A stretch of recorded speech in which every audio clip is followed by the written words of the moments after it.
Olá pessoal, tudo bem? Eu sou o professor Jairo Beraldo, de Língua Portuguesa e Redação, e nós começaremos o nosso curso de Língua Portuguesa Aplicada montado em razão do edital do Exame de Suficiência do Conselho Federal de Contabilidade. O primeiro assunto sobre o qual nós falaremos será a reforma ortográfica, também chamada de nova ortografia. Esse assunto ele é duplamente importante para nós pelo fato de, primeiro, ser o único conteúdo especificamente apresentado no edital da prova. Quando nós pegamos o edital de língua portuguesa, nós temos lá 3 conteúdos. O conteúdo de língua portuguesa do ensino fundamental, o conteúdo de língua portuguesa do ensino médio e o decreto 6.583, que é justamente a legislação que deu origem à nova ortografia. Então é o único conteúdo de língua portuguesa claramente expresso no edital. Além disso, neste ano, completam-se 10 anos da existência. Então, um assunto duplamente importante e talvez seja o assunto que eu mais aposte para uma das questões da prova de língua portuguesa. Vamos começar o assunto. Quando nós pensamos no estudo da nova ortografia, basicamente nós teremos de estudar o uso do hífen na construção por meio de prefixos, no uso do hífen na composição por justaposição e na acentuação gráfica. Essas foram as 3 mudanças fundamentais que ocorreram para nós brasileiros. Bem, o que nós começaremos a estudar em relação ao hífen? O primeiro assunto que será abordado por nós será o hífen na prefixação. Quanto à prefixação, nós temos as seguintes regras. Primeira delas, quando nós tivermos um prefixo junto a uma palavra iniciada por H, o hífen será obrigatório. Por exemplo, as palavras anti-humano e super-homem. Jairo, mas antes de mais nada, o que é o prefixo? Muito simples. O prefixo ele é um dos morfemas. Morfemas são as partes, são as estruturas que nós unimos para a construção de uma palavra. Então, o prefixo será uma estrutura, uma peça que nós encaixamos para construir uma palavra. E o que define o prefixo? O prefixo é uma estrutura que nós colocamos no início da palavra, antes do radical, para acrescentar a ela um novo sentido. Observem nos exemplos que nós lemos para a primeira regra. Anti-humano e super-homem. Anti é um prefixo que traz a ideia de contrário, de contrariedade. Enquanto em super-homem, o prefixo super significa muito, significa algo em demasia, algo que vai além. Então nós acrescentamos essas 2 estruturas às palavras humano e homem, justamente para atribuir a elas um novo significado. Então, sabendo o que é prefixo, retomemos a nossa primeira regra. Quando nós tivermos qualquer prefixo junto a uma palavra iniciada por H, usa-se o hífen. Segunda regra. Prefixo terminado em vogal, mais palavra iniciada por mesma vogal. Nessa situação, nós também teremos a presença do hífen. É o caso, por exemplo, das palavras anti-inflamatório e micro-ondas. O prefixo anti ele termina em i e a palavra inflamatório começa com i, hífen obrigatório. O significado do prefixo anti nós já sabemos. No caso de micro-ondas, micro termina em o, ondas começa com o. Lembrando que o prefixo micro significa pequeno. Então, hífen obrigatório nesses 2 casos. Terceira regra.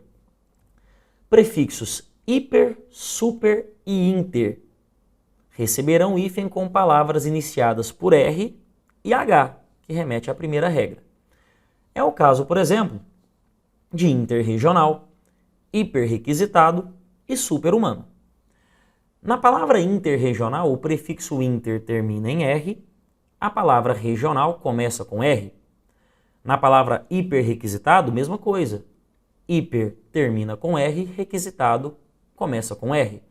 No caso de super-humano, super termina em R e humano começa com H.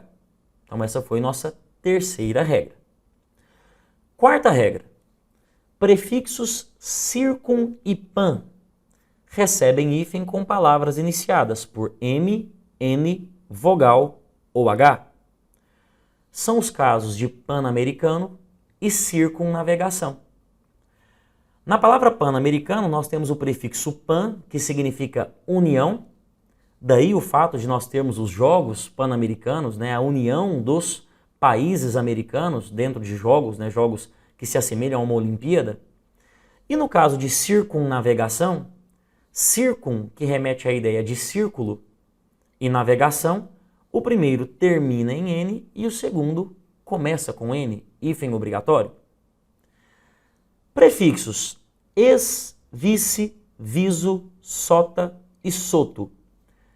Esses prefixos, eles recebem hífen com qualquer palavra. É o caso, por exemplo, de ex-prefeito, vice-governador, viso-rei e sota-almirante.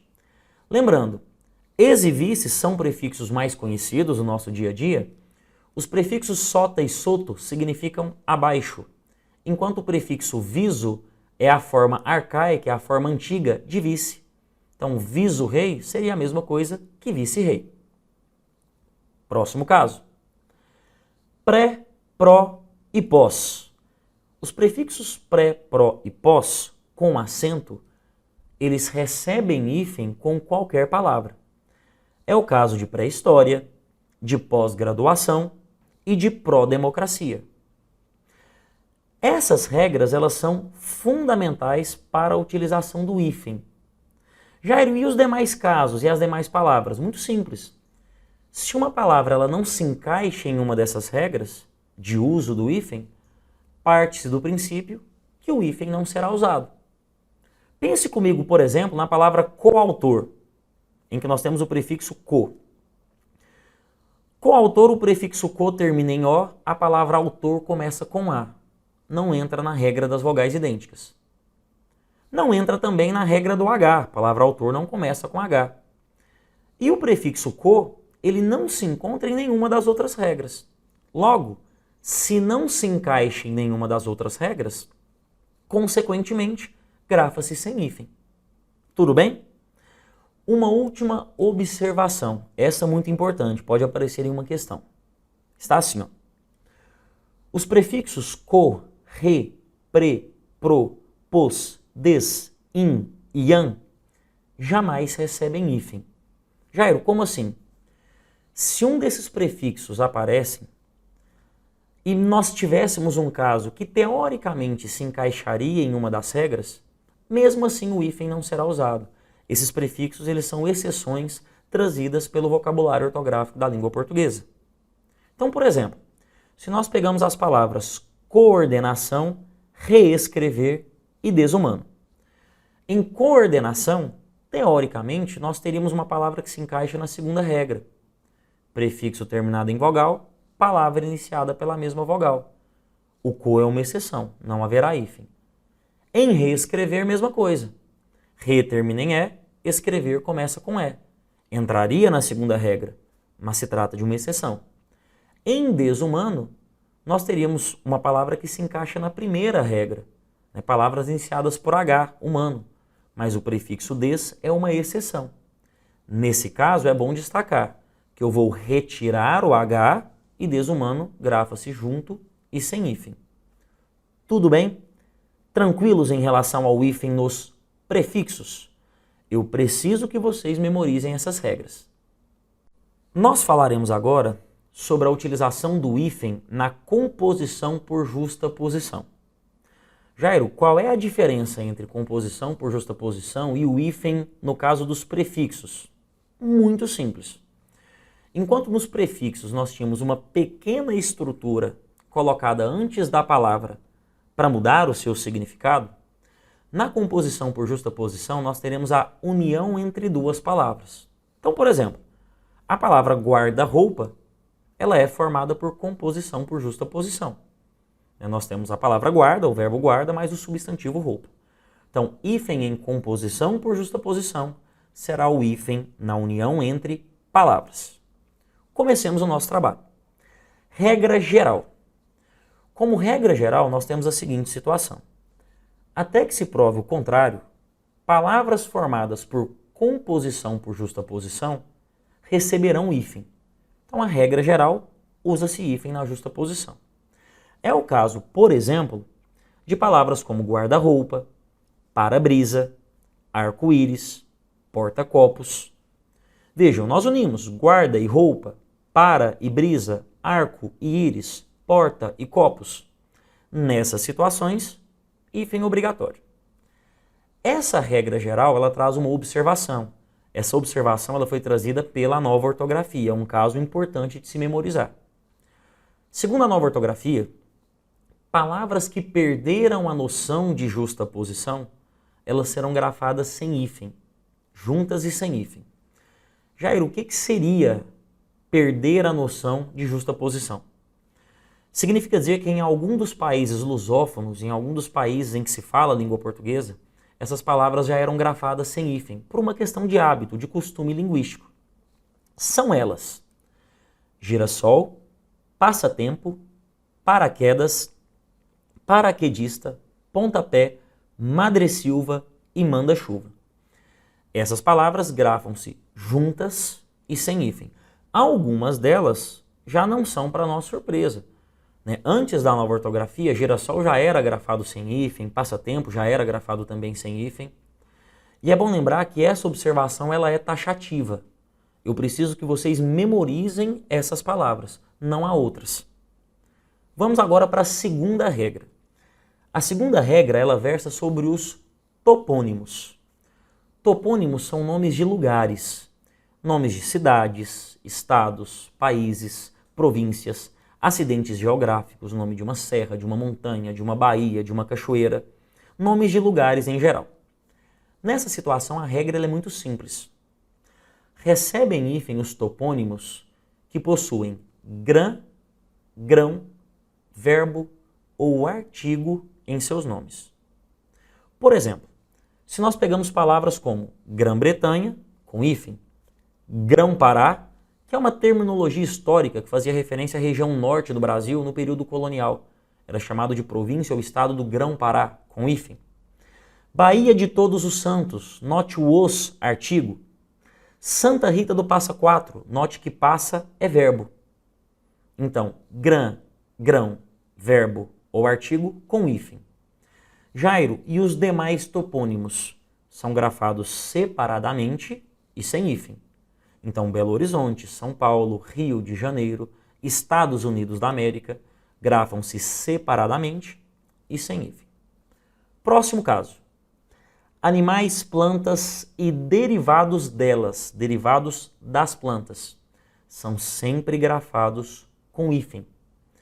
Então, por exemplo, palavras como onça pintada, jacaré de papo amarelo, cana-de-açúcar, peroba rosa, são nomes de animais e de plantas, consequentemente grafados com hífen. Jair, o que eu entenderia como derivados de plantas? Nomes de sementes e de óleos. É o caso, por exemplo, de azeite de dendê, de grão de bico, de óleo de coco. Como são derivados de plantas, eles serão grafados com hífen. Uma curiosidade. Lá no acordo ortográfico, no decreto 6.583, a palavra água de coco estava como um derivado de planta e, consequentemente, grafada com hífen. Quando foi lançada a nova edição do vocabulário ortográfico da língua portuguesa, que traz todas as palavras da língua portuguesa e a sua correta grafia, a palavra água de coco apareceu separada e sem hífen. Eu, por curiosidade, mandei um e-mail para o site da Academia Brasileira de Letras, que é quem elabora o vocabulário ortográfico da língua portuguesa, perguntando o porquê desse descompasso em relação à água de coco. A resposta que eu recebi foi bem interessante. Eles me disseram que água de coco não é nem semente, muito menos um óleo do coco, seria o albume líquido do coco, e que por isso não precisaria de hífen. Achei curiosa a resposta, mas de qualquer maneira consagrou-se água de coco separado e sem hífen. Não entrou no caso de animais, plantas e derivados. Próxima regra. Palavras ligadas por conectivos normalmente grafam-se sem hífen. Jair, o que seriam conectivos? Preposições e conjunções. Então, palavras como mão de obra, mula sem cabeça, dia a dia, ponto e vírgula. Essas palavras tinham o hífen de acordo com a antiga ortografia e perderam. Portanto, grafadas separadas e sem hífen. Um cuidado em relação a essa regra. Ela não é taxativa. Nós temos aqui uma observação. A maioria das palavras que são ligadas por conectivos grafam-se sem hífen. Há exceções. Inclusive, nós trouxemos algumas. Nós temos como exceção cor-de-rosa, água de colônia, mais que perfeito. Em cor-de-rosa, água de colônia e mais que perfeito, o de e o que, eles são preposições. E mesmo assim, nós grafamos essas palavras com hífen. Jairo, qual foi a alegação do vocabulário ortográfico da língua portuguesa para isso? Eles alegaram uso. Falaram que o uso dessas palavras já foi consagrado com o hífen e que, portanto, ele seria mantido. Eu acho uma justificativa estranha, porque se eu levar em consideração o uso, eu sequer teria feito uma mudança na ortografia, porque todos os usos já eram consagrados. Mas essa foi a alegação, a justificativa que eles deram, cabe a nós seguirmos. Próximo caso. Encadeamentos vocabulares. Nesse caso, sempre se utiliza hífen. Jair, o que são esses encadeamentos vocabulares? Aqui eu tenho uma construção que é até curiosa. Encadeamentos vocabulares são estruturas que se ligam ocasionalmente, fortuitamente. São casos de palavras que normalmente são usadas sozinhas, mas que dentro de um determinado contexto, elas passam a atuar como se fossem uma só. Por exemplo, nós temos a palavra Brasília, capital federal, e Belém, capital do Pará. São palavras isoladas, são palavras que normalmente não apareceriam dentro de um contexto unidas. Só que eu posso usar essas duas palavras para dar nome à rodovia. Rodovia Belém-Brasília. Nessa situação, elas passam a se unir. Elas passam a atuar como se fosse uma palavra só. Então, quando eu digo que pegarei a rodovia Belém-Brasília com hífen. Isso é um encadeamento vocabular. Eu costumo dizer que é uma união ocasional. Outros exemplos.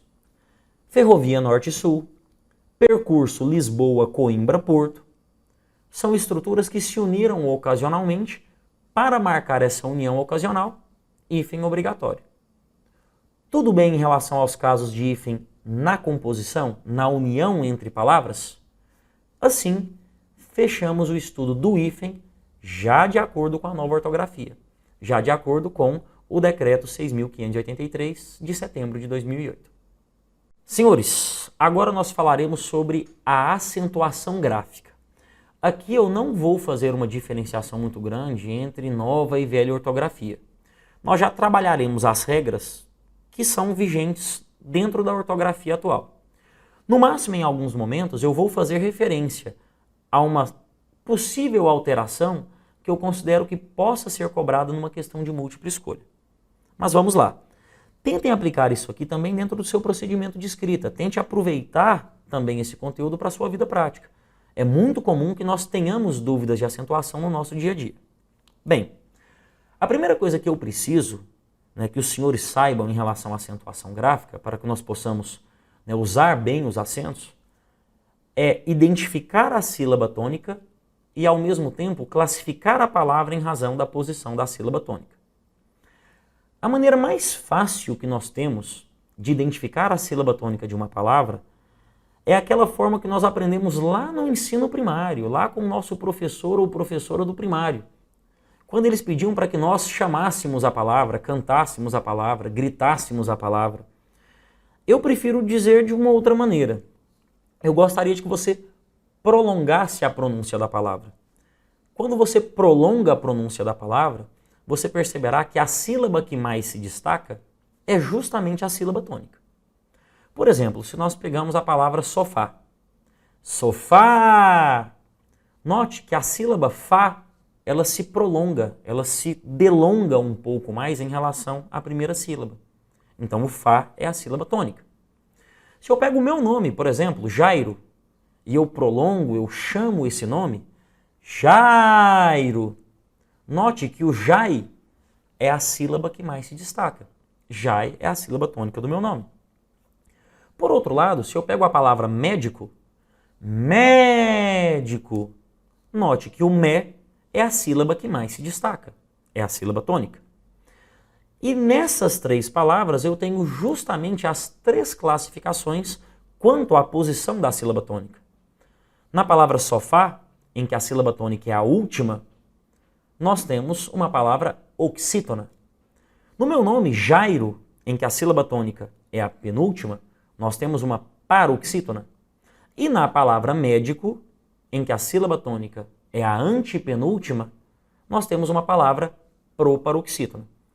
Então a primeira coisa que você fará para tentar identificar se uma determinada palavra é acentuada ou não é procurar a sua sílaba tônica. Tendo feito isso, descobrir se a palavra é oxítona, paroxítona ou proparoxítona, nós vamos às regras de acentuação.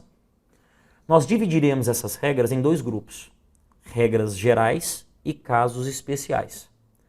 Jairo, qual deverá ser meu raciocínio em relação a essas regras? Você sempre testará primeiro as regras gerais, depois os casos especiais. Então, vou olhar se a palavra é oxítona, paroxítona, proparoxítona, testarei as regras gerais, se houver acento, paro aí. Se não houver, testarei os casos especiais, porque eles se sobrepõem às regras gerais. Vamos lá?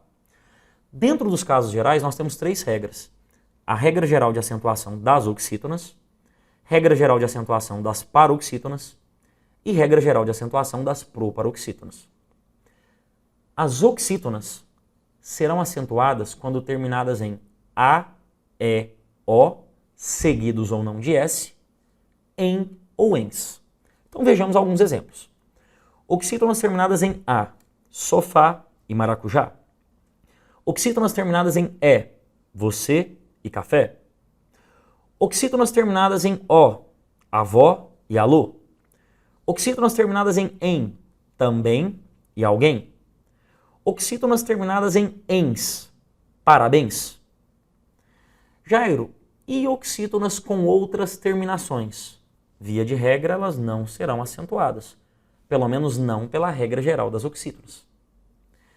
Dentro da regra geral das oxítonas, nós temos uma observação, que são chamados monossílabos tônicos. Monossílabos tônicos são um caso especial de oxítonas formadas por uma única sílaba. E eles serão acentuados em sua forma tônica quando terminados em A, E e O, seguidos ou não de S. São os casos, por exemplo, de pá, lá, o as do baralho, pé, fé, dó e pó. Então, monossílabos tônicos formados por uma única sílaba, acentuados quando terminados em A, E e O, seguidos ou não de S. Próxima regra geral.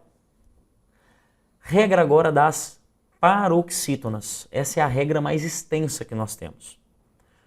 As paroxítonas são acentuadas quando terminadas em L, R, N, X, I seguido ou não de S, U seguido ou não de S, uns, ons, an com ou sem S, ão com ou sem S, PS e ditongos crescentes. Essa é a regra mais extensa. Vejamos alguns exemplos. Nível é paroxítona terminada em L, açúcar é paroxítona terminada em R, hífen paroxítona terminada em N, tórax paroxítona terminada em X, lápis paroxítona terminada em I ou IS, bônus paroxítona terminada em U ou US, fórum paroxítona terminada em álbuns paroxítona terminada em uns, prótons paroxítona terminada em ons, órfã paroxítona terminada em an, sótão paroxítona terminada em ão, bíceps paroxítona terminada em PS e história paroxítona terminada em ditongo crescente. Jairo, dentro desses casos, o que eu devo observar com mais atenção? Primeiro, O caso das paroxítonas terminadas em ons foi acrescentado pela nova ortografia. Antes da nova ortografia, próton, elétron e nêutron tinham acento, paroxítonas terminadas em N, mas prótons, elétrons e nêutrons não tinham acento, porque eram terminadas em ons. Com a nova ortografia, passaram a ter acento. Segundo, são muito comuns questões vinculadas às paroxítonas terminadas em ditongos crescentes. Jairo, o que seria um ditongo crescente? É um ditongo formado por uma semivogal e uma vogal. Jairo, ainda não clareou minha ideia. Vamos lá. Os fonemas vocálicos, eles se subdividem em vogais e semivogais. O que diferencia os dois? A vogal forma a sílaba sozinho, a semivogal não. Então, toda vez que você vir um fonema vocálico sozinho em uma sílaba, só há um fonema vocálico na sílaba, ele será vogal. Se houver 2 ou 3 fonemas vocálicos na mesma sílaba, um será vogal e os demais serão semivogais. Então, a semivogal, ela sempre se une a uma vogal para a construção da sílaba. Segundo, a semivogal, ela sempre terá uma sonoridade mais fraca que a vogal.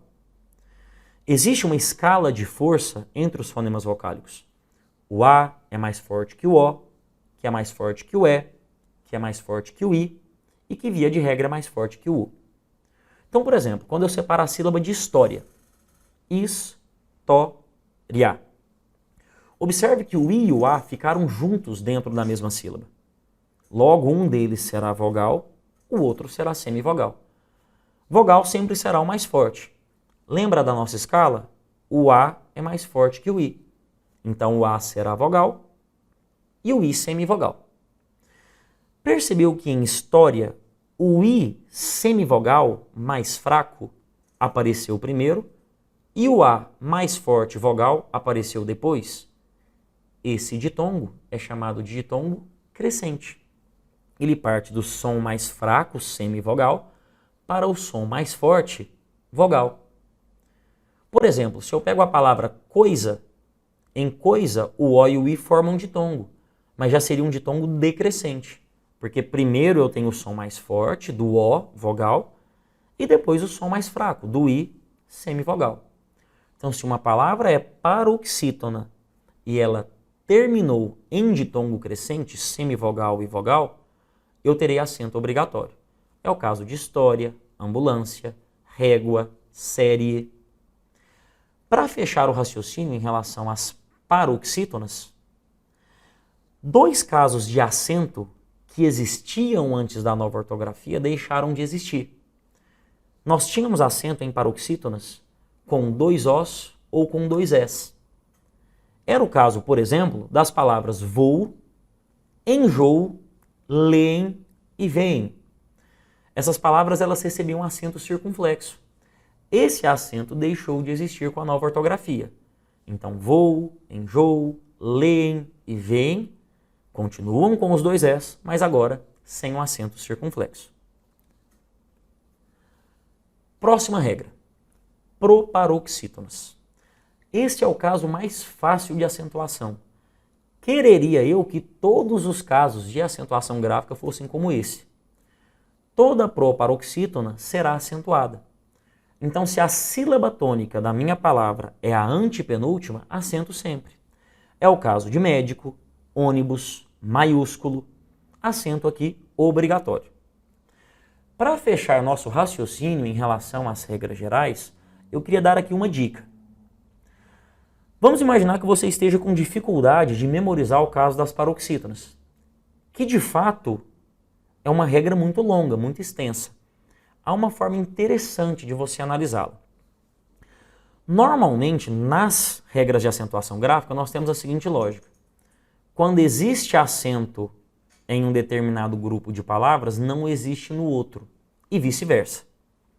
Então, por exemplo, as oxítonas são acentuadas quando terminadas em A, E, O, em e ens, e não recebem acento com as demais terminações.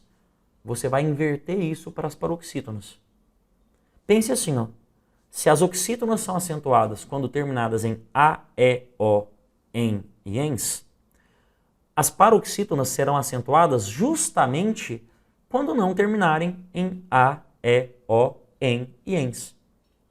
Não é uma regra absoluta, porém é uma regra que te auxilia a memorizar a maioria dos casos, porque agora você precisa memorizar só os casos das oxítonas. Oxítonas acentuadas quando terminam em A, E, O, EN e ENS, paroxítonas acentuadas justamente quando não tiverem essas terminações, quando não terminarem em A, E, O, EN e ENS. Seguindo a nossa linha de raciocínio com a acentuação gráfica, agora as regras especiais, os casos especiais. Lembrando que eles recebem esse nome porque eles se sobrepõem às regras gerais. Então eu sempre vou ter que sobrepô-los às regras sobre as quais nós já falamos. E aqui nós temos um detalhe importante. Todos os casos especiais sofreram alteração de acordo com a nova ortografia.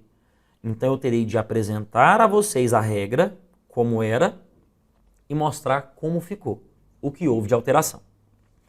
A primeira regra especial que nós temos é a regra dos ditongos abertos. O que dizia a regra em relação aos ditongos abertos?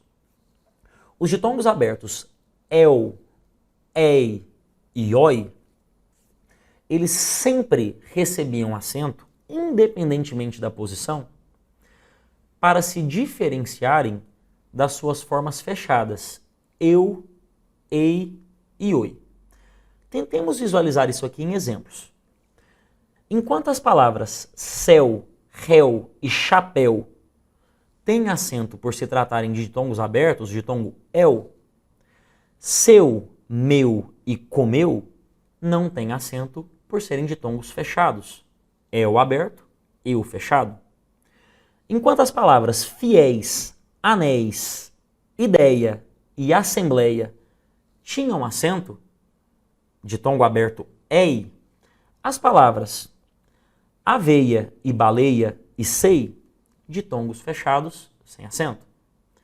Enquanto as palavras dói, destrói, herói, jiboia e heróico tinham acento, ditongo aberto oi, as palavras boi, oito e biscoito sem acento, são ditongos fechados. Então a regra era muito fácil. Pronunciei el, ei e oi com acento. Pronunciei eu, ei e oi sem acento. Só que veio a nova ortografia para nos dar um pouquinho de trabalho e disse o seguinte: com a nova ortografia, os ditongos abertos ei e oi perderam acento em paroxítonas. Então vejam bem, apenas os ditongos abertos ei e oi e apenas em palavras paroxítonas, sílaba tônica é a penúltima. Então dos exemplos sobre os quais nós já tínhamos falado, as palavras ideia, assembleia, jiboia e joia perderam acento. Elas têm o ditongo aberto ei e o ditongo aberto oi, porém, como a palavra é paroxítona, elas perderam acento. Inclusive, já vi isso aqui cair em questão de concurso público. Por que a palavra herói manteve acento com a nova ortografia e a palavra heróico perdeu acento com a nova ortografia? Em ambas nós temos o ditongo aberto oi, herói e heróico. Só que herói é oxítona. As oxítonas não perderam acento. Heróico é paroxítona, as paroxítonas perderam. Tudo bem? Vamos para o próximo caso. Regra dos hiatos. Antes de nós falarmos da regra, vamos lembrar aqui rapidamente o que são os hiatos. O hiato é um encontro vocálico, e é até curioso ele ser chamado de encontro vocálico, porque na verdade ele é uma separação. Ele seria um encontro vocálico em que nós temos dois fonemas vocálicos lado a lado, mas quando nós separamos a sílaba, eles vão para sílabas diferentes. É o caso, por exemplo, da palavra saúde. Note que em saúde, o A e o U, eles estão lado a lado.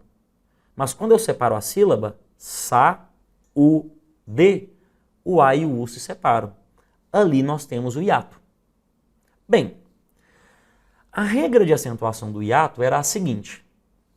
acentuam-se os hiatos com I ou U sozinhos na sílaba ou seguidos de S.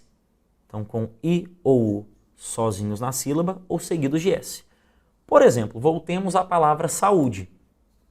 Quando eu separar a sílaba de saúde, eu tenho sa, u, d.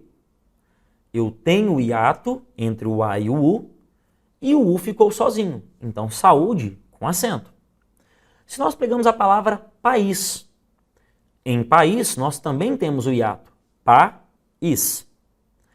Note que ao separar o hiato, o I ficou seguido de S. Lembra da regra? Com I ou U sozinhos ou seguidos de S, acento. Então, país com acento. Na palavra Bahia, ba-i-a. Na palavra Bahia nós temos dois hiatos. Entre o primeiro A e o I, ba-i. Entre o I e o A, ba-i-a. Esse I ficou sozinho em decorrência do hiato com acento. Agora uma curiosidade. Já percebeu que a palavra Bahia, substantivo comum, Bahia dos Porcos, Bahia de Todos os Santos, Bahia de Guanabara, é grafado com acento?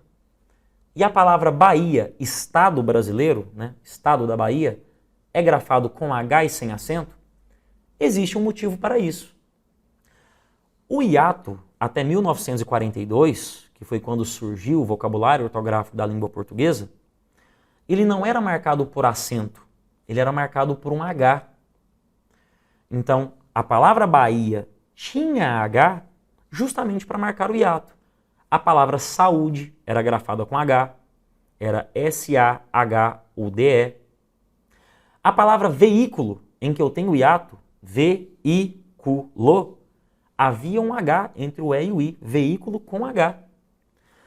Com a mudança de 1942, que foi o surgimento do vocabulário ortográfico da língua portuguesa, esse H que marcava o hiato foi substituído por um acento agudo. Como o nome do estado da Bahia era um substantivo próprio, optou-se por manter esse H. Mas Bahia, substantivo comum, retirou-se o H, acento agudo. Então, repetindo a regra, depois de nossa divagação, acentuam-se os hiatos com I ou U, sozinhos ou seguidos de S. Aqui mais alguns exemplos. Luiz. Lu-is. Tem o hiato, o I está seguido de S. Bom lembrar, Luiz com Z não tem acento. Veja, em Luiz com Z eu tenho hiato, mas o I não está sozinho nem seguido de S, ele está seguido de Z. Baú.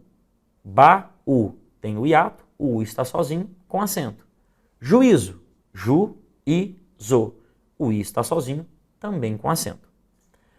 Dentro dessa regra já havia uma observação que continua valendo até hoje, que é a seguinte: não se acentuam os hiatos seguidos de NH. É o caso das palavras rainha, moinho e bainha. Nessas palavras nós temos o hiato ra-i-nha, moinho, bainha. O I está sozinho na sílaba, ele teria acento, mas esse acento não existe em razão do NH, que nasaliza o som desse I, o que impede que ele receba acento agudo. Então são hiatos não acentuados. Já era, o que mudou com a nova ortografia? Senhores, é uma mudança que interfere muito pouco no nosso dia a dia. Eu falarei dela sinceramente porque ela pode cair numa questão de múltipla escolha, mas no nosso dia a dia dificilmente você vai se deparar com uma palavra que tenha entrado, que tenha sofrido mudança em razão dessa alteração. Segundo a nova ortografia, os hiatos precedidos de ditongo em palavras paroxítonas perderam acento. É o caso, por exemplo, de feiura, Sauípe, de Costa do Sauípe, na Bahia, e Bocaiúva. Note que quando eu separar a sílaba de feiura, nós teríamos fei-u-ra. Fei-u-ra. O U está sozinho e eu tenho o hiato entre o fei e o U. Teria acento. Só que em feiura eu tenho o hiato. Esse hiato é precedido por um ditongo, pelo ei, dois fonemas vocálicos, e a palavra é paroxítona. Quando essas três características coexistem, o acento deixou de existir. É o mesmo caso da palavra Sauípe. Sal e P. Eu tenho o hiato, o I está sozinho na sílaba. Antes desse hiato, nós temos o ditongo, em sal, e a palavra é paroxítona, sem acento. Bocaiúva. Bo, cai, u, vá. Eu tenho o hiato com o sozinho, só que antes dele eu tenho o ditongo e a palavra também é paroxítona. Perderam acento. É bom destacar que essas três características devem coexistir. Se eu pego, por exemplo, a palavra viúva, ela tem o hiato, vi-u-va, ela é paroxítona, mas ela não possui ditongo. Então, mantém-se o acento. Na palavra maiúsculo, maiúsculo, eu tenho hiato, é precedido de ditongo, mas a palavra não é paroxítona. Maiúsculo é proparoxítona. Portanto, mantém também o acento. Tudo bem? Vamos ao nosso último caso para ficarmos livres da acentuação gráfica. O último caso envolve o chamado acento diferencial. E parece pleonástico o que eu vou dizer agora, mas o acento diferencial serve para diferenciar. Ele não tem nenhuma finalidade fonética. Ele não influencia na pronúncia das palavras. Eu uso o acento diferencial para diferenciar, para distinguir algumas palavras que nós chamamos de homônimas perfeitas. Jairo, o que são palavras homônimas? Palavras homônimas são palavras iguais. E duas palavras podem ser iguais apenas quanto à grafia, é o caso, por exemplo, de corte e corte. Elas podem ser iguais apenas quanto à pronúncia, é o caso de concerto com S, concerto com C. E elas podem ser iguais quanto à grafia e pronúncia, que é o que nós chamamos de homônimas perfeitas. É o caso de manga da camisa e manga fruta. Grafia e pronúncia são idênticas. Só que nem todas as homônimas perfeitas recebem acento diferencial. É bom destacar isso. A própria palavra manga, por exemplo, não recebe. Mas há alguns casos que a gramática entendeu que o acento diferencial ele seria necessário, porque dentro de contextos escritos essas palavras poderiam trazer algum tipo de confusão. Então apenas algumas homônimas perfeitas recebem acento diferencial. Aqui nós iremos destacar as principais. É o caso de por preposição e por verbo. Por preposição sem acento, por verbo com acento. Se eu digo que o trabalho foi feito por contadores, esse por é preposição, sem acento. Se eu digo que eu vou pôr os papéis sobre a mesa, esse pôr é verbo, sinônimo de colocar, com acento diferencial. É o caso do verbo ter. E essa é uma dúvida que muitas pessoas têm no processo de produção escrita. Aliás, quando eu disse muitas pessoas têm, esse tem é com acento. O tem no singular, senhores, ele não possui acento. Ele tem. O tem no plural, ele possui acento diferencial. Eles têm. Então, o indivíduo tem sem acento, as pessoas têm com acento. O mesmo ocorre com o verbo vir. Ele vem no singular sem acento. Eles vêm no plural com acento. Esse acento é um mero acento diferencial. Um outro caso importante é o da palavra porquê. O porquê conjunção, ele não possui acento, é o porquê sinônimo de pois. Maria faltou à aula porque estava cansada, pois estava cansada, sem conjunção. Mas o porquê substantivo, ele possui acento diferencial. O porquê substantivo, ele é sempre precedido de um artigo e ele é sinônimo da palavra motivo. Não sei o porquê de estar aqui, não sei o motivo de estar aqui, esse porquê com acento, acento circunflexo, acento diferencial. Jairo, o que efetivamente mudou com a nova ortografia? Algumas dessas palavras homônimas perfeitas perderam acento. As que eu acabei de citar, todas mantiveram acento. Anote aí para mim. Perderam acento diferencial. Primeiro, a palavra para. para-verbo, do verbo parar, tinha acento diferencial para se diferenciar de para-preposição. Esse acento deixou de existir. A palavra pelo. Pelo substantivo, pelo de cabelo, pelo dos animais, tinha acento diferencial para se diferenciar de pelo preposição, o trabalho foi feito pelo contador. E nós tínhamos ainda a forma verbal pelo, do verbo pelar, retirar o pelo, que também tinha acento, era também um acento diferencial. Esses acentos deixaram de existir. A palavra pela, também do verbo pelar, eu pelo, tu pelas, ele pela, tinha acento diferencial para se diferenciar de pela, preposição. Esse acento também deixou de existir. E a palavra polo, de polo norte, polo sul, polo positivo, polo negativo, tinha acento diferencial para se diferenciar de polo, que é uma preposição, uma contração muito antiga, ninguém usa mais. E nós tínhamos ainda o substantivo polo, com acento circunflexo, que era usado para designar algumas espécies de aves. Essas palavras perderam acento diferencial. Resumidamente, as palavras para, pelo, pela e polo perderam acento diferencial. Para fechar nosso raciocínio, eu destaquei aqui uma questão, para que nós possamos colocar em prática a utilização principalmente dos casos de mudança com a nova ortografia. Veio a questão e disse assim, ó: assinale a opção na qual a palavra em destaque está acentuada conforme a regra ortográfica vigente. Letra A.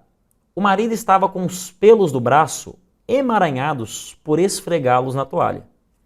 Senhores, a palavra pelos perdeu acento. Nós vimos, tinha acento diferencial, perdeu. B. Alegando estar com cefaleia, a mulher continuou em silêncio até o final do jantar. Cefaleia é o mesmo caso de ideia, assembleia, geleia. Ditongo aberto ei, em palavras paroxítonas, perderam acento. Letra C. O marido pediu ao garçom uma pera flambada com calda de chocolate para os dois. Senhores, a palavra pera perdeu o acento diferencial na primeira reforma ortográfica que nós tivemos em 1971. E como é comum irmos ao mercado e encontrarmos placas com pera com acento. Pera, desde 1971, primeira reforma ortográfica da língua portuguesa, já não havia mais acento. Antigamente havia acento em pera para diferenciá-la de pera. Não há mais esse acento. D. A mulher não prestou atenção no escarcéu que o marido fez por causa da internet. Senhores, a palavra escarcéu, que quer dizer escândalo, ela tem acento pela regra também do ditongo aberto, o ditongo aberto el. Lembre-se que o ditongo aberto el não perdeu acento com a nova ortografia. Então, céu, escarcéu, réu, chapéu, todos com acento. E letra E. De um polo a outro, muitos abdicam de uma conversa ao vivo para usar o WhatsApp. Note que a palavra polo, como nós acabamos de ver, perdeu o acento diferencial. Então a resposta seria letra D. A palavra escarcéu mantém acento de acordo com as regras ortográficas de acentuação vigentes. Senhores, agora entraremos em uma parte extremamente importante para a sua preparação para o exame do Conselho Federal de Contabilidade. Nós passaremos para a aplicação em exercícios. Por que nós partiremos para essa linha? Não há na prova que os senhores farão muitas questões de língua portuguesa. Normalmente há entre 1 e 3 questões. Qual é a dificuldade que nós temos para que nós nos preparemos para essa prova?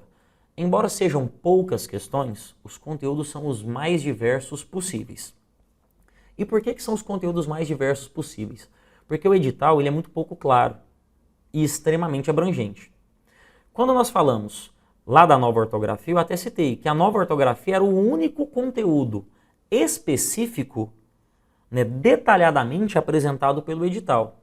Notem aqui comigo quais são os conteúdos de língua portuguesa abordados pelo edital. Está lá assim, ó, língua portuguesa aplicada.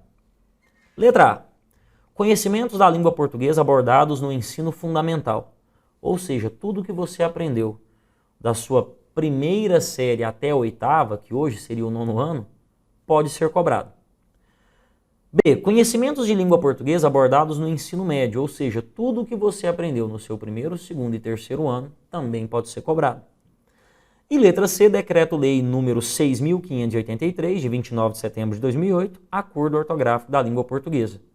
Então, esse foi o único conteúdo explicitamente apontado pelo edital.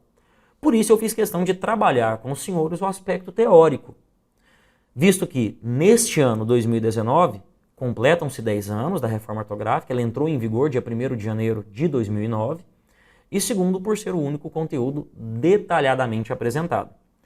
Em relação aos demais conteúdos, nós tentaremos trazer alguns direcionamentos para o seu estudo por meio da resolução de exercícios.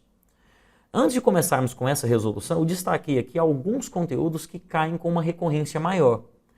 Eu peguei as provas de 2014 para cá e, ao resolvê-las, nós destacamos os seguintes conteúdos, em ordem daquilo que mais cai. Primeiro, interpretação de texto puro. Jairo, que cargas d'água seria interpretação de texto puro? Todo texto não seria puro? Sim. Mas quando eu falo em interpretação de texto puro, eu estou falando de um processo de interpretação de textos que se baseia apenas em leitura. Ele não exige de mim um conhecimento prévio. É diferente, por exemplo, de uma questão de figuras de linguagem, em que, para que eu interprete o texto, além da leitura do texto, eu preciso saber o que é ironia, o que é metáfora, o que é uma hipérbole, o que é um anacoluto. Então, interpretação de texto puro é conseguir ler o texto e identificar a ideia geral, conseguir identificar a tese do autor, conseguir identificar os principais argumentos. Esse é disparadamente o conteúdo que mais cai. Nós veremos isso em exercícios. Segundo, intertextualidade. São comuns questões em que a prova traz para nós dois textos e vem a questão e me pergunta qual é a semelhança de sentido entre os dois, qual é a relação de sentido entre os dois, em que eles se assemelham, em que eles se diferem. A intertextualidade é uma relação de semelhança, de aproximação entre dois textos. Nós temos a paráfrase, a paródia, a citação, a alusão como mecanismos intertextuais. Terceiro conteúdo, gêneros textuais. Também foram comuns questões em que eles nos deram um determinado texto, uma notícia, um relatório, uma ata, um artigo de opinião, um editorial, e eles nos perguntaram qual é o gênero, quais são as características desse gênero que foram apresentadas no texto, e normalmente são textos do nosso dia a dia, não são questões muito difíceis. Terceiro, recursos argumentativos. A maioria dos textos que são colocados na prova são textos de natureza argumentativa. Uma dissertação, um artigo de opinião, uma resenha crítica, um editorial. E no texto argumentativo, a minha finalidade é comprovar a minha tese. É tentar provar que a minha tese ela é verdadeira, ela é legítima, ela é correta. E para isso eu tenho recursos argumentativos.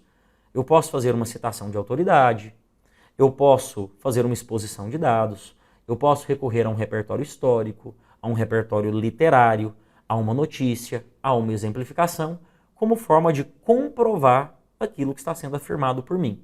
Então, questões que me perguntam quais foram os recursos argumentativos utilizados no texto também são comuns. Depois, recursos gramaticais. Essa é uma parte que cai menos. Vez ou outra aparece um item da questão cobrando um tempo verbal, o uso de uma vírgula, a utilização de um sufixo, de um prefixo. São questões menos comuns. Lembre-se que nós estamos falando de uma prova de português aplicado. E, finalisticamente, como você aplica o português no seu dia a dia? Falando, escrevendo e lendo. Então é uma prova de muita leitura. Não é uma prova que trará para nós grandes dificuldades, em especial grandes dificuldades gramaticais. E o último conteúdo seria a coesão textual. Como o autor do texto consegue estabelecer dentro dele relações de ligação. Como ele consegue estabelecer a unidade entre os diversos enunciados que aparecem dentro do texto. Tendo esse rápido esboço, nós podemos começar o nosso trabalho, que será de muita leitura, são textos via de regra muito longos, 50, 55 linhas, e de muita interpretação. A primeira questão que nós faremos, ela foge um pouquinho da nossa realidade, porque é uma questão que traz um texto um pouquinho mais curto. Ela cobra os conteúdos sobre os quais nós falamos, mas com um trecho mais curto. Texto 1. Um dos estudantes levantou a mão. Embora compreendesse perfeitamente que não se podia permitir que pessoas de casta inferior desperdiçassem o tempo da comunidade com livros, e que havia sempre o perigo de lerem coisas que provocassem o indesejável descondicionamento de alguns dos seus reflexos. Enfim, ele não conseguia entender o referente às flores. Por que se dar ao trabalho de tornar psicologicamente impossível aos deltas o amor às flores? As flores do campo e as paisagens, advertiu, têm um grave defeito. São gratuitas. O amor à natureza não estimula a atividade de nenhuma fábrica. Decidiu-se que era preciso aboli-lo, pelo menos nas classes baixas. Abolir o amor à natureza. Aldous Huxley, Admirável Mundo Novo. Texto 2. O texto 2 se trata de uma charge. Nós temos lá. Está com pinta de um intelectual. Dispensa. Vagas para formigas operárias. É uma tira de Laerte em Classificados. E o título seria: seria essa formiga uma intelectual orgânica gramsciana? Questão da prova de 2018-2. A partir de uma comparação entre os textos 1 e 2, e considerando-se uma possível reflexão advinda do texto 1 acerca de um comportamento social, depreende-se que o texto 2 constitui. Senhores, essa primeira questão ela envolve o assunto intertextualidade. Eles nos deram dois textos e nos perguntaram qual é a semelhança de sentido entre os dois, partindo do pressuposto que o texto 1 ele faz uma crítica a um comportamento social. Se nós voltarmos ao texto 1, que embora seja um trecho de um livro mais extenso, nos permite perceber uma crítica sobre uma tentativa de um Estado ou de uma organização em limitar o pensamento de uma determinada comunidade. Quando eles falam, por exemplo, que o amor ele deve ser limitado às classes mais baixas, porque o amor ele leva à emoção, o amor ele leva à reflexão. E não é interessante para essas classes mais baixas a reflexão. Para mim, o que me interessa delas é a força de trabalho. Concordam comigo que você consegue perceber essa mesma crítica no texto 2? Nós temos lá uma fila, vagas de emprego para formigas operárias. Note que nós temos uma formiga com a cabeça um pouco maior que as outras. Essa cabeça ela remete à ideia do pensamento, da reflexão. Olha o que os contratantes dizem. Olha, como essa aqui provavelmente pensa demais, a cabeça grande, ela não me interessa para ser operária. O operário tem que ser alguém que não pense.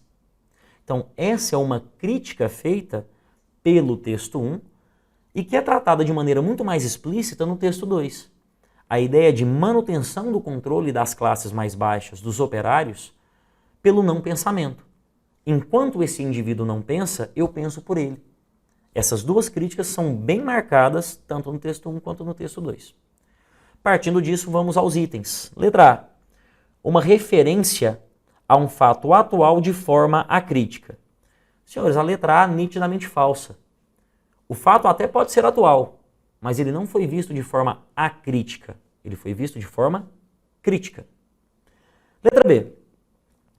Uma demonstração da necessidade de que o perfil profissional prevaleça. Não é uma questão de análise meramente de necessidades de um perfil profissional. É uma questão de tentativa de controle de uma determinada classe. Gente, um indivíduo intelectualizado ele pode exercer serviços que sejam teoricamente mais braçais, ligados ao trabalho de um operário. Ele pode fazer isso. Nada impediria, ele teria perfil para isso. Porém, a capacidade de reflexão dele talvez seja um perigo quando eu o coloco junto a esses operários. Porque esse indivíduo que pensa pode levar os demais a pensarem também. E isso, para os indivíduos que estão no poder, seria algo muito ruim. Então não seria simplesmente uma questão de perfil profissional. É uma tentativa de controle de castas, de controle de grupos. Vejamos o próximo. C. Crítica a todo tipo de atitude preconceituosa existente na sociedade atual. Senhores, embora haja uma crítica a um determinado preconceito, não é a todo o preconceito.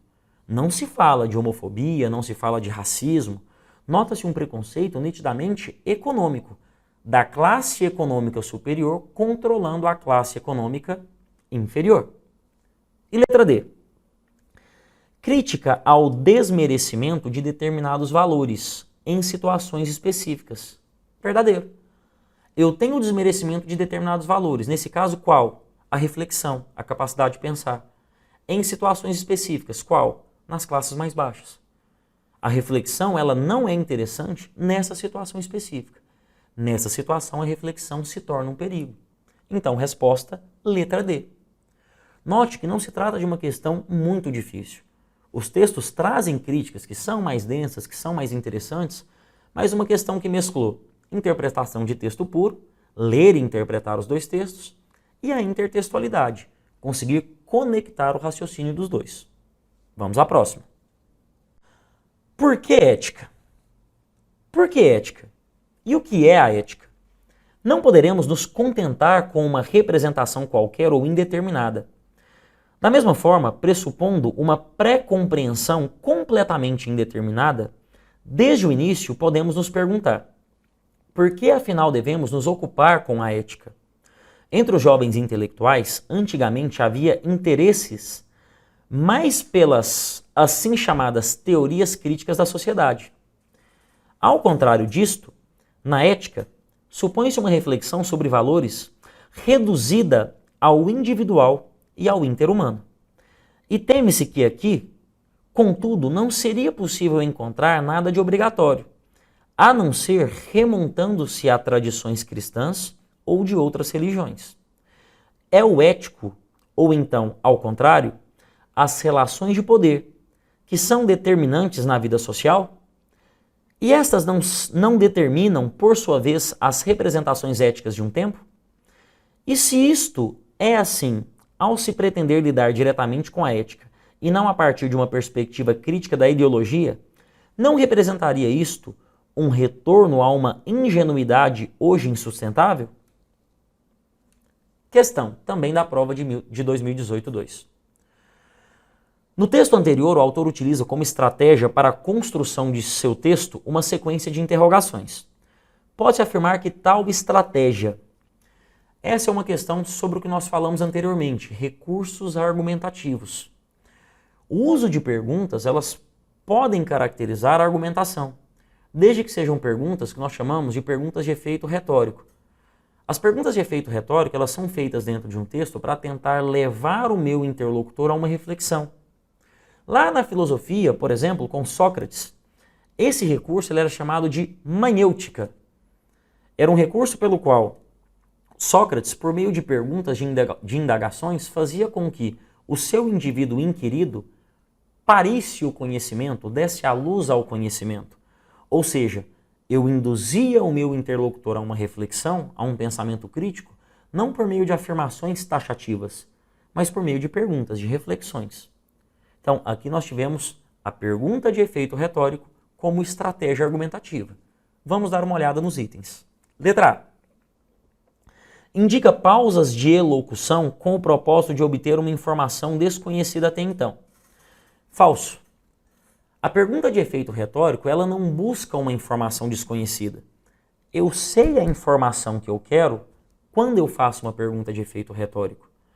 A diferença é que eu quero fazer com que essa informação ela nasça, ela surja dentro do meu interlocutor. Então a finalidade aqui não foi buscar uma resposta a qual eu não sei. A intenção foi despertar o raciocínio crítico no meu interlocutor. Letra B. Preconiza a importância do debate acerca da ética, tendo em vista seu papel na sociedade, exposto e exemplificado pelo autor de forma sucinta, mas suficientemente esclarecedora. Também falso. O autor ele não expõe claramente, de forma sucinta, de forma esclarecedora, o seu posicionamento em relação à ética. Pelo contrário, ele, por meio de perguntas, leva o interlocutor a desenvolver esse raciocínio.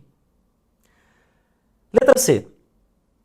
Demonstra a exposição de um ponto de vista sob forma de perguntas, trocando-se a afirmação por uma questão, acelerando-se o andamento discursivo e intensificando-se o sentido.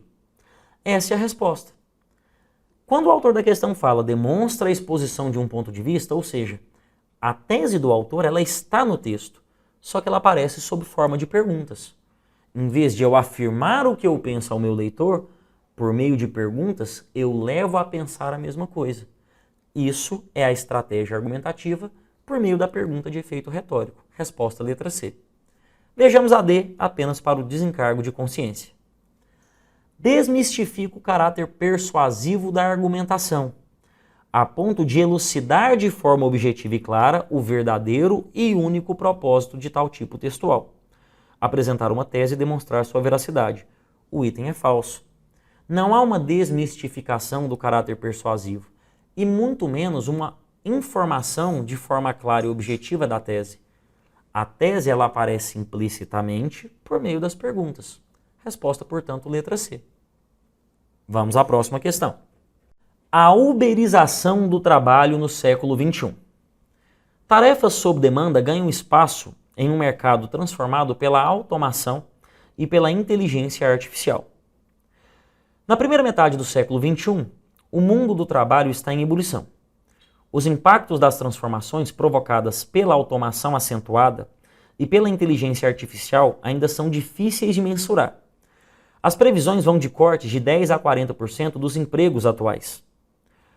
Uma situação, porém, já faz parte do presente. As tarefas sob demanda, tendência já batizada de uberização do trabalho. A carreira dentro de uma única empresa ficou para trás e as funções de média gerência estão desaparecendo num processo considerado sem volta. O designer Wallace Viana, de 50 anos, viveu 13 anos sob o regime de carteira de trabalho, nascido com a consolidação das leis do trabalho CLT, com horário fixo, férias e 13º salário. Atualmente, é empregado de si mesmo. Administra 4 contratos simultaneamente, convivendo com oscilação de renda de um salário mínimo, R$ 954,00 e 5 salários, R$ 4.770.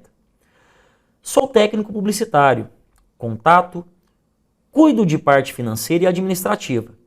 Costumo oferecer um leque de opções para o cliente, como web designer, professor de design, cubro férias de profissionais da área. O trabalho pode ser com carteira assinada ou não, depende do que aparecer, afirmou o profissional formado em design pela Universidade do Estado do Rio de Janeiro, UERJ. Nesse novo mundo do trabalho, os empregos típicos da classe média vão diminuir, dizem analistas. Até mesmo profissões com status de doutor, como a de advogado ou médico, vão sofrer baques na empregabilidade. Leitura de peças processuais e análise de exames clínicos se darão com base em gigantescos bancos de dados, o Big Data, eliminando uma etapa de preparação do processo na justiça e no diagnóstico do paciente. Está se criando um fosso entre os altamente qualificados e os de baixa qualificação. Cada vez se necessita menos dos médios qualificados.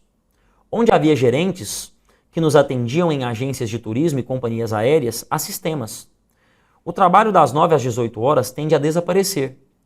Vai ser controlado à distância numa contratação mais precária, em prazos menores e com menor segurança.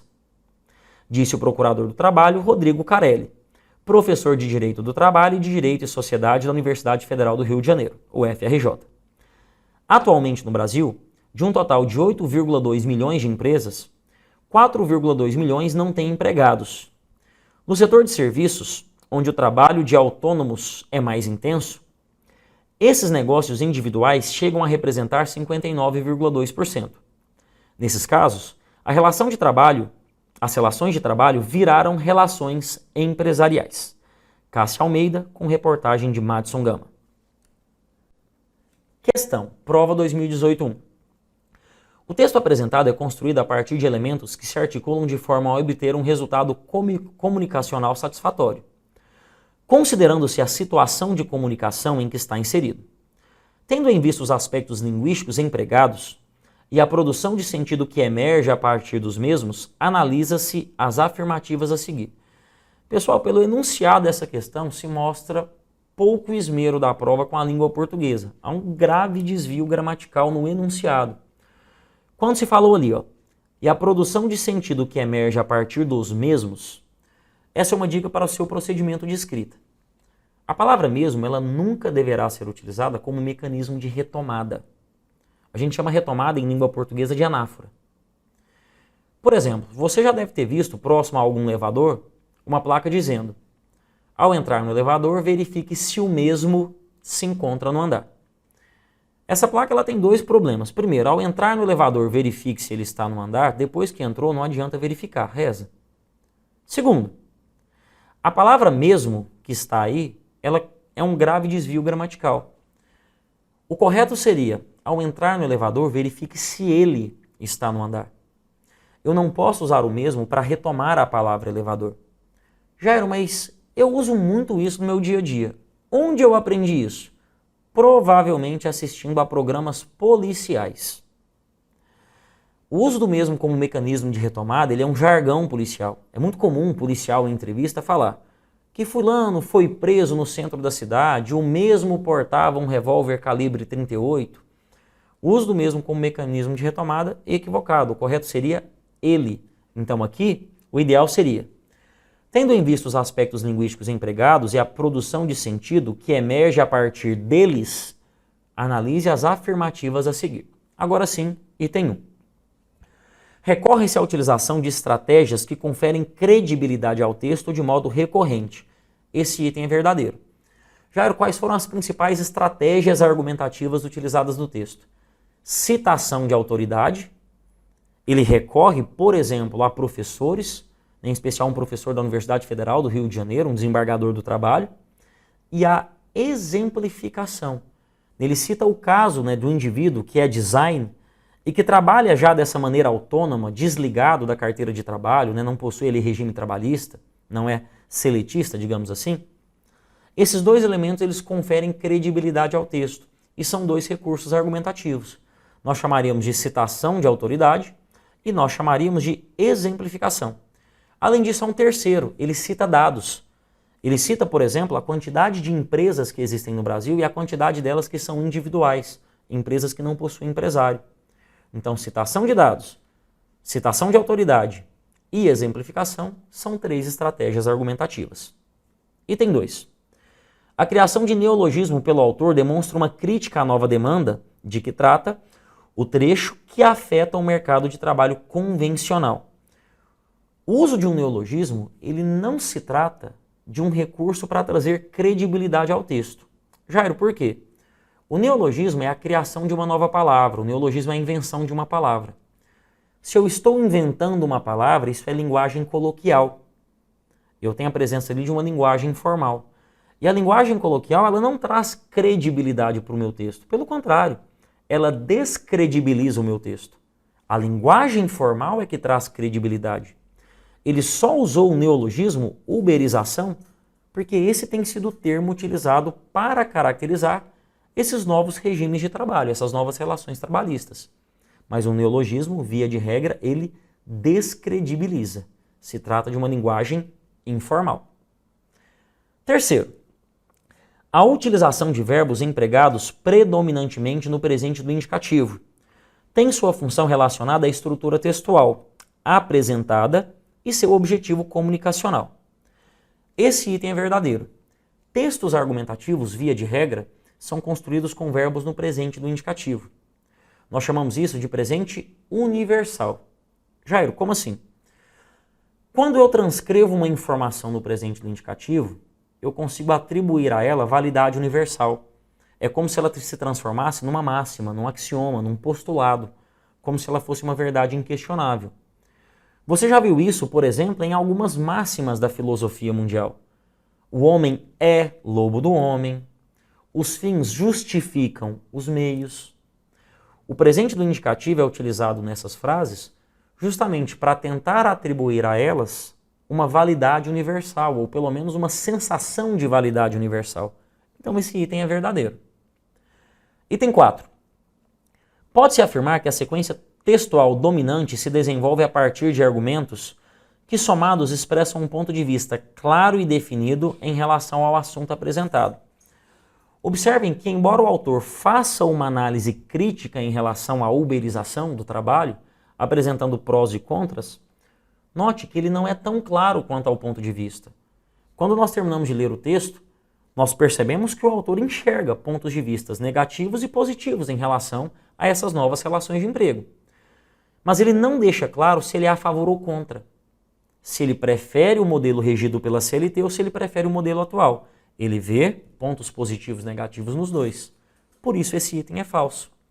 Resposta, portanto, letra A. São consideradas corretas, de acordo com o texto, apenas os itens 1 e 3.